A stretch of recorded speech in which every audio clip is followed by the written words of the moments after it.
Today I'm making no-bake mini strawberry cheesecakes. First, I'm going to make the crust, so in a bowl I have 1 sleeve of crushed up chocolate graham crackers in a bowl. Next, I'm adding 6 tablespoons of melted butter and mix that up until combined.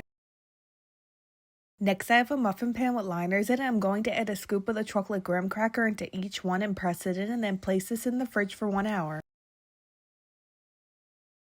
Next, I'm going to make the cheesecake filling, so in a bowl I have 1 block of softened cream cheese. Then I'm going to add 1 tablespoon of vanilla extract. Next, I'm going to add 2 tablespoons of freeze-dried strawberries that I crushed up. Next, add 1 cup of powdered sugar.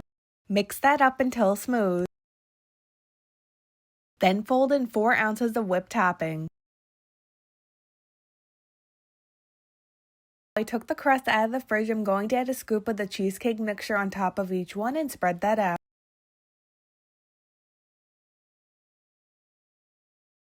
Lastly, I'm going to add a strawberry slice on top of each cheesecake and then put this in the fridge for 3 hours to set up. Once the cheesecakes were set up, I took the wrapper off and here's an up-close look.